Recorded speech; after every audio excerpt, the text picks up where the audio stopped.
I'm Cadden. They call me Kreg for some reason. Excellent. And welcome to the worst show ever. It's real bad. Yeah, and we're off to a great start already. You see, there are a lot of things in this world that, between the two of us, we just don't know. And with worst show ever, we plan to talk about those things.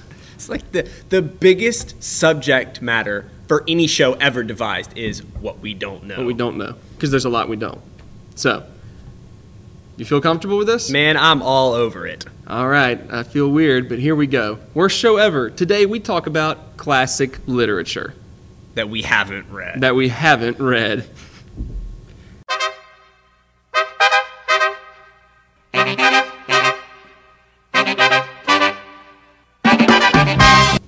So we've got some books we're going to talk about. First one on the list is Frankenstein, Mary Shelley. Mary Shelley's horror classic. Horror, romance, teen, vampire drama. Gothic? Gothic, sure. It's what I remember that from high school, I think, but I didn't read it. Right. What we're going to plan to do here is check out the back of the book, and judging by the back of the book, we'll see whether or not this would be anything we'd be interested in. All right. So I'll give it a read. Okay. Okay. So Mary Shelley began writing Frankenstein when she was only 18. At once a Gothic thriller. Well, hold on. No, so she started when she was 18. Yeah. Do you know what I was doing when I was 18? Do I want to know? No, okay. You really don't. Okay, cool. I don't even think I could grow mutton chops. I think when I was 18, but I couldn't get a beard. I can't imagine trying to sit down and write a book. I think my voice was cracking a little bit. Yeah, I don't know. I probably hadn't hit puberty yet at 18. I think I was a late bloomer. So, Frankenstein tells the story of a devoted science student, Victor Frankenstein, obsessing with discovering the cause of generation and life and bestowing animation on lifeless matter. So, do you think that means he drew Calvin and Hobbes cartoons for the monster? Like, hey, I drew this animation for you. I hope you like it. Like he had storyboarded and everything. This would be great. It's like hanging up on his refrigerator. My monster. Frankenstein was an instant bestseller and an important ancestor of both horror and science fiction genres. Not only tells a terrifying story, but also raises profound, disturbing questions about the very nature of life and the place of humankind within the cosmos. What does it mean to be human? What responsibilities do we have to each other? Don't know. Can you answer these? No. Okay. Cool. I'm actually trying to answer them, and I'm just saying that I don't know. Oh, cool. Don't know. How far can we go in tampering with nature? In our age, filled with news of organ donation, genetic engineering, and bioterrorism, those are not really similar. When was this copy of the book published? Why is it important for them to point out organ donation and bioterrorism in the same 2003. So in 2003, organ donation and bioterrorism were going hand in hand. That's how archaic 2003 was. That's 11 years ago. 11 years. We've come so far, everybody. Oh my goodness. So yeah, I think this dude on the front, pretty sure that's the monster. Okay. That's not Victor. He looks like his head's on backwards, so maybe Victor was not feeling so good when he sewed him together. I don't know what happened. Victor was a science student. He was not a seamstress. Wait, okay, so it says he's a science student. He's not even a doctor or a mad scientist. Yeah, no, he's just some dude was I could probably do this in my lab. So Mary Shelley, when she was 18, started writing a book about a college student trying to get a biology degree. At a liberal arts school, probably. So it's like your TA comes to you and goes, "Hey, dude, you want to help me out with the experiment later?" And you come over and he's putting together cadavers. Yeah, he's like, "Look, I took these from the hospital. Don't tell anybody, okay? I get in trouble." Excellent. Why does the TA talk like that? Because he's Victor Frankenstein. He's creepy. Okay. He's sewing body parts together. What other kind of person would talk like that? Exactly. So there we go. Frankenstein. I've not read it. I've read parts of it, but it was confusing, so I gave up. Okay, so I think between the both of us, I don't know if I'd ever read this book.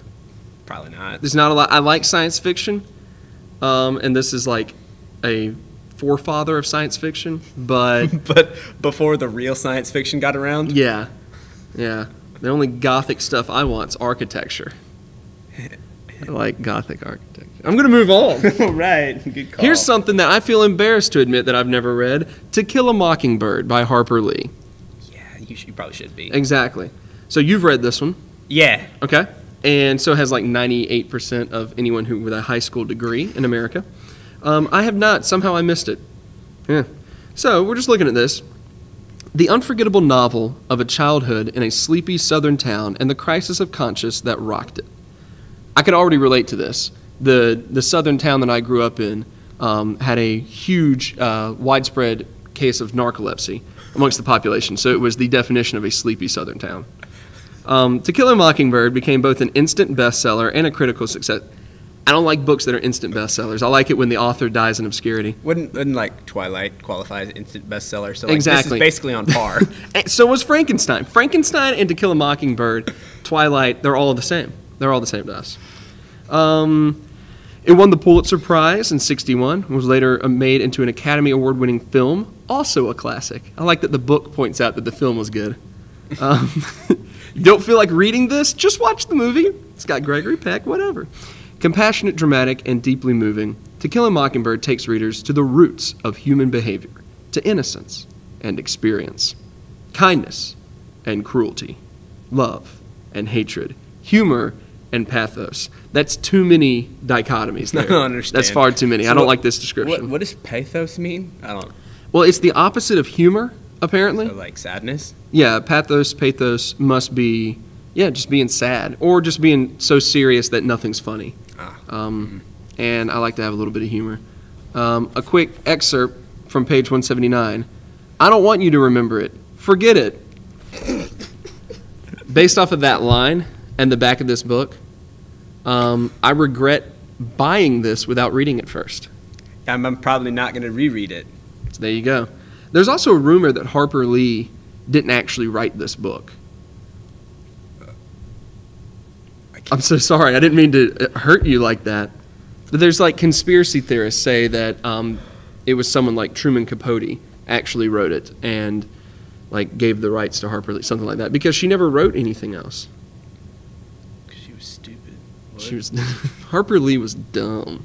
All right. Another book that I've provided is when I was in high school, and many of my friends wanted to appear much more well-read, intelligent, and self-important than they actually were, which is always a popular trend. They would get big into Kurt Vonnegut, and they would read SlaughterhouseFive in particular, which is kind of his, his thing. You ever read this one? Nah. Okay. This is one that actually intrigues me, so I probably will read it, but let's look at the back cover and see what we got. SlaughterhouseFive, an American classic. So right then and there, if you weren't aware of what it was, like you're living under a rock, this is a classic. It's one of the world's great anti-war books. All right. Centering on the infamous firebombing of Dresden, a historical event I actually am familiar with. I don't even know where Dresden is. There's something called the Dresden Files, right? Never mind. Yeah. Continue. Thanks, man. Billy Pilgrim's Odyssey through time reflects the mythic journey of our own fractured lives as we search for meaning in what we fear most. If that sentence right there doesn't make you feel really self-important, then you are a decent human being. So is it like metafiction? Sort of. I don't understand. Here's what I'm going to do. I'm going to find an excerpt. I'm going to try to find an excerpt that doesn't have profanity in it. Oh, good. That's going to be... so, said Billy gropingly. How can you say something gropingly? It's like your words are really abrasive. So, said Billy, I suppose that the idea of preventing war on Earth is stupid too. Of course. All right, well, that's kind of depressing. But you do have a peaceful planet here. I don't know what planet I thought they were on Earth. I should probably read this book. See, this is like space stuff? I don't think it's supposed to be. Oh. Because now he's talking about New England. Oh. I always thought it was a cow farm. A slaughterhouse. The headboard was singing a mosquito song. Hate when that happens. The more I look at this, the less I want to read it, because I don't really know what Kurt Vonnegut's getting at. But next time your headboard sings to you, I'll be like, listen to that sweet mosquito song. That's SlaughterhouseFive. I'm probably still going to read it at some point. This is one I'm interested in. But another thing about Kurt Vonnegut is that apparently he kind of created an image of himself a little bit more than because he came across as like this cool, like anti-society, like, you know, free-thinking dude. And apparently he wasn't always that way and kind of made that image a little bit. But whatever. It's not my deal. I'll probably still read the book. I'm probably not gonna. I don't blame you. I'm just gonna be honest. All right, next book on the list. The Prince of Tides by Pat Conroy. All right. Have you read this book? Definitely not. Have you heard of this book? Barely. All right, sweet. This doesn't really have like a synopsis on the back. It just says, filled with the vanishing beauty of the South Carolina Low Country, as well as the dusty glitter of New York City. The Prince of Tides is Pat Conroy's most magnificent novel yet. Yet. Yet. What did he do after that? Do you? Pretty sure he wrote East of Eden. Oh, okay. No, he actually doesn't seem right, but I'm gonna. So yeah, this was in 1986. So obviously, like, better books have been written since 1986. You would think. So I'm pretty sure We were both born after 1986. better things have happened since. Better things Duh. have happened. You know, worst show ever. I'll give you a hit from the prologue. My wound is geography. It's like his worst subject in school. Geography. He can't read a map. Whoops. Ouch. It is also my anchorage, my port of call. Anchorage, capital of Alaska. He probably didn't know that on account of being bad at geography. So basically, this was a genius piece of literature because he just made a pun. He made a pun. So, long story short, you want some puns? Read Pat Conroy. Apparently. Are you gonna read that? Pat Conroy, the king of puns? Of course I'm going to get around to the Prince of Tides. Probably not. No, probably not. We're going to clear some space here as I pull up my next selection. Here we go. Cormac McCarthy's The Road, another Pulitzer Prize-winning book. You ever read this? I saw a movie called The Road. With the guy? With all Vigo? Vigo. Aragorn? Yeah, with Aragorn in it. Yeah, that was Right. based off of this. Yeah, that was a scary movie. Yeah, exactly. Cormac McCarthy, I'm hesitant to read Cormac McCarthy because I don't believe Cormac to be a real name, and I'm offended by the fact that he exists. That's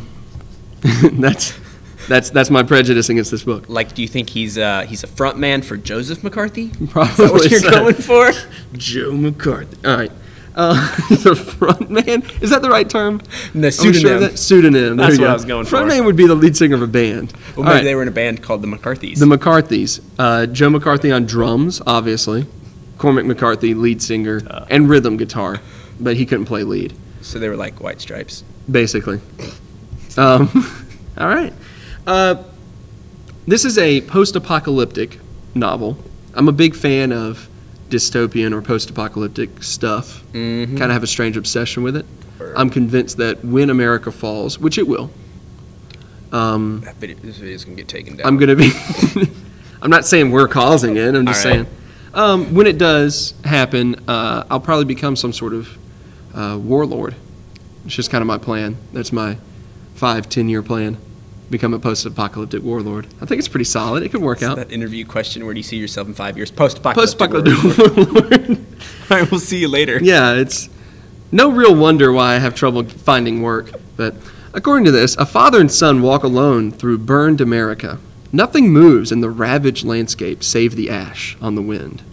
It is cold enough to crack stones, and when the snow falls, it is gray. The sky is dark. Their destination is the coast, although they don't know what, if anything, awaits them there. They have nothing, just a pistol to defend themselves against the lawless bands that stalk the road, my crew. The clothes they are wearing, a coat of scavenged food, a cart of scavenged coat food. of That food. makes a little bit more sense than wearing It's like a scavenged ham food. jacket. Stylish and delicious. Buy your ham jacket today. The Road is a profoundly moving story of a journey. It boldly imagines a future in which no hope remains, but in which the father and his son, each the other's world entire, that's a quote from the book, are sustained by love. Awesome is the totality of its vision. The Road is an unflinching meditation. I almost said mediation. It's not the right word. Meditation. There's a reason I haven't read too many books in my day. See, I thought you were going to say meat. Unflinching meat coat, scavenged meat jacket. Whatever. Yes. So, excerpt, nope, seems depressing. Trying to find a different. I don't think you're going to find anything happy in there. Yeah, no, this Talks page. about a future devoid of hope. Seems depressing. There hasn't actually been like any dialogue. The conversations seem to have kind of been written just as part of the description of stuff. That's kind of cool. It is, but it's also depressing. Cormac McCarthy, of course, has written other things that have been turned into movies. For example, No Country for Old Men is a Cormac McCarthy book, which I have not read. I've seen the movie. I think a lot of people have probably been more familiar with the film. And a friend of mine who's read both this and No Country said that it's almost as if he wrote No Country for Old Men just to have it turned into a movie. Oh. So I think he had reached a point in his career in which he was like, I like movies, but I'm not a screenwriter. So compromise. Let's do this. But yeah, so that's The Road. I want to read it. Yeah, I'd like to read it. I might not, but I'd like to.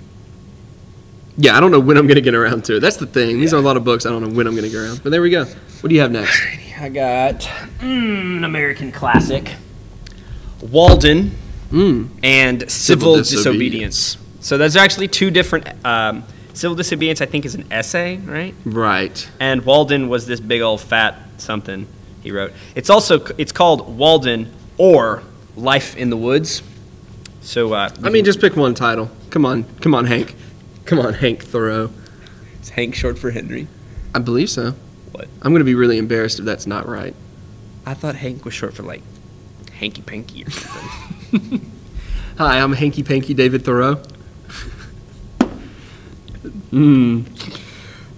Okay, I'm gonna Collect yourself. Yeah, I got Let's it. continue. This is a terrible show. All right, it's your fault. I'm gonna read the back now. Introduction and notes by Jonathan Levin. I don't know who that is. So good on him for preparing an introduction for us. That was kind of him. Probably, if I read this, will not read the introduction. So there you go, Jonathan Levin. You just wasted your life. Ouch. All right, so Henry David Thoreau built his small cabin on the shore of Walden Pond in 1845. Now, when I was in high school, we had to read this. I didn't. And my teacher wrote on the board, Walden Pond. And Walden is spelled W-A-L-D-E-N.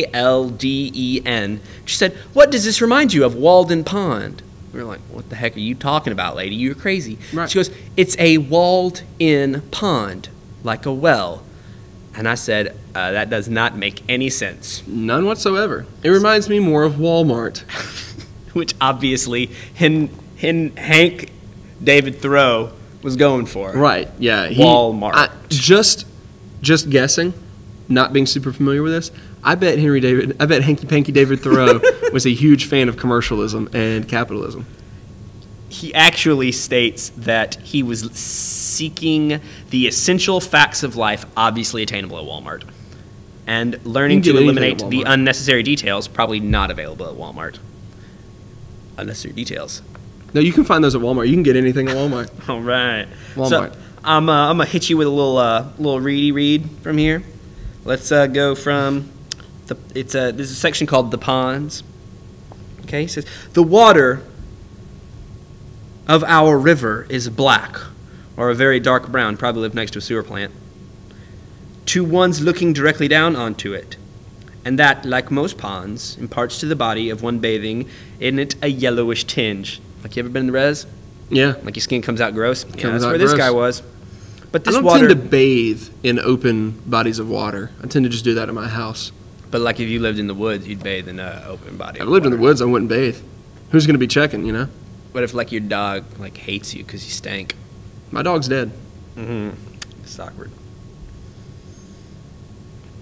So I've got a little footnote in which it says that there's a word in this passage that was changed by Thoreau to frisk in his own copy of Walden.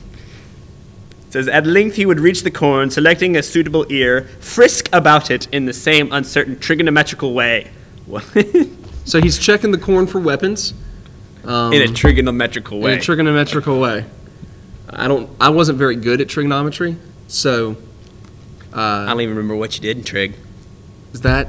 It's a triangle class? Is that triangle class? I wasn't great with the triangles. I was All more, you studied. More of a rectangle guy, personally. All right, so... I'm trying to read this. As you can see, I've got a little bookie mark stuck in here. Good for you. It's actually the receipt from when I bought this book. Huh. So trying to get through it. It's real dense. I can read like 2 pages at a time. So you're currently reading it? Trying to. I remember reading some excerpts of it back in high school and not really getting anything out of it. So it's not surprising. Yeah, not much of a lake guy.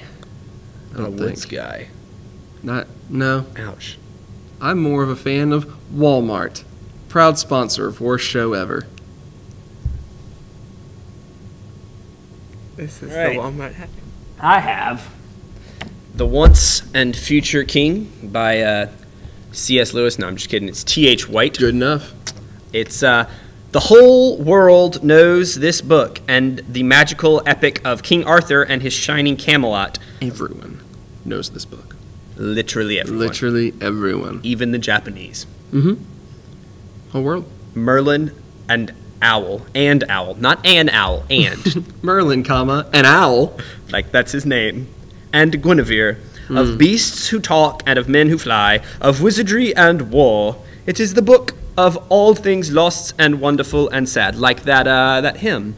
All things bright and beautiful. T.H. White wrote them all. I don't think that's it. Is the back is the back of the book written in that accent? Yes, it says, to be read in medieval English. Oh, look at that. That is a specific kind. Medieval. Medieval. Have you read this? No, I have not read that. All right. Have you read the beginning of it, like the Sword and the Stone? I've seen that old Disney film. Yeah, it's actually really similar. Which is the greatest... One of the greatest Disney films ever. Absolutely. It actually stays close to the story pretty well. So if you have seen that, you're actually getting the first quarter of this done fairly well. I'm not complaining about that. So I feel smarter. You should. Disney did it right. But so I finished like the first quarter of that and started the second book. It's 4 books. The beginning of the second book, there's these little kids. They're like the equivalent of medieval hood rats. And these medieval hood rats find this unicorn. And they cut its head off and like dance around with it on their shoulders or something. And I just was like, yeah, I can't. This is just nah. Well, I haven't read that. I am familiar with the massive internet trend of buying unicorn head masks and just wearing them out in public and doing random things. So I feel like I'm pretty familiar with this whole book. Like it's basically the same thing. Between Disney and like Reddit, the website Reddit, I'm pretty much covered. Reddit was actually based on the one that you I had no idea. Again, he's right. I can see it right here. Huh.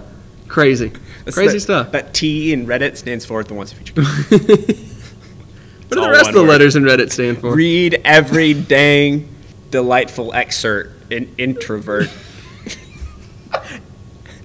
I guess doesn't seem right, but I'm just going to take your word for it. No, don't. Okay.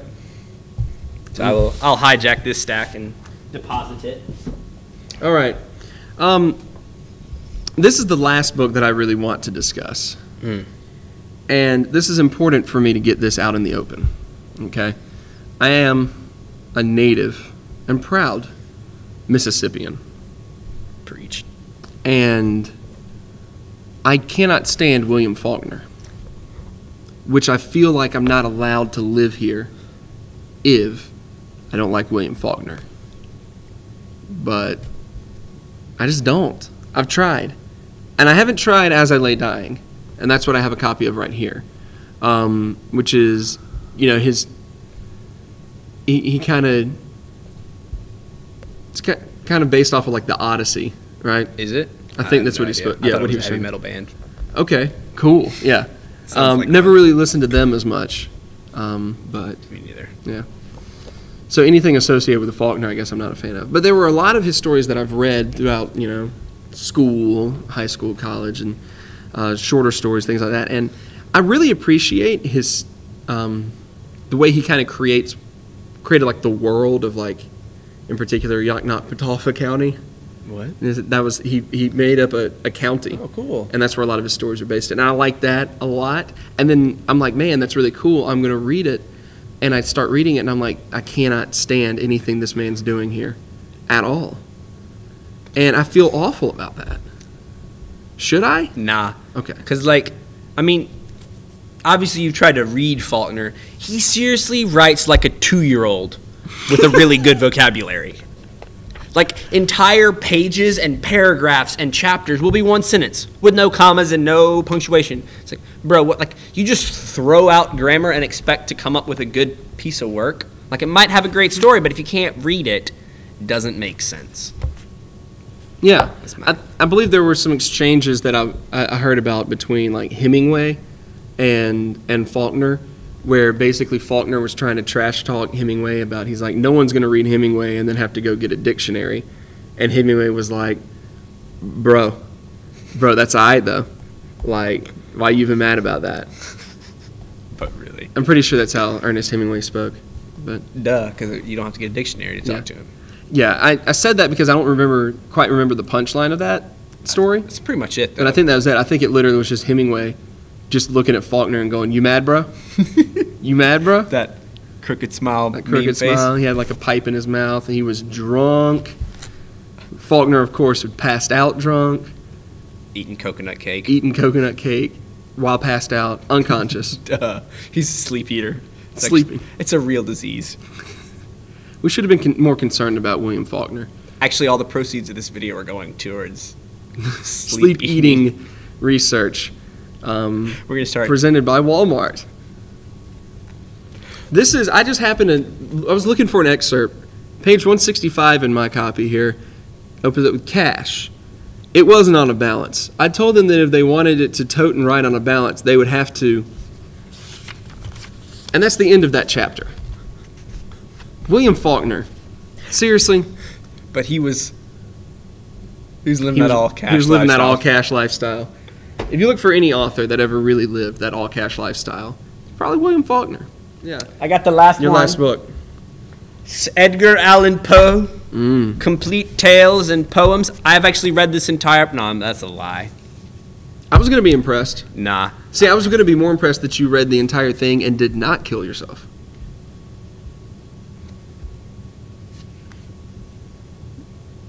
My bad? It's all good. My bad? It's all good. Poe's depressing. My bad? Okay. So, have you read any Poe? Yeah. Like, what's your jam? What's your Poe jam? It's just kind of some of the classic stuff that everyone knows. The Raven. Yeah. You know what the famous line from the Raven is? Quoth the Raven? Nah, it's quote the Craven, Yeah. nevermore. And that's our show, ladies and gents. That was the worst ending ever. It got to end on a bad pun, dude. Because that's his real name. It's my name. Yeah. It's not actually Right. Kreg. It's quoth the Craven. I hated this. I really hated this. I'm so glad. They say apathy is the opposite of love, and hate is like in the middle. And the opposite of humor is pathos. Duh. I have to say, this episode was full of pathos. I don't know what that means still. I don't.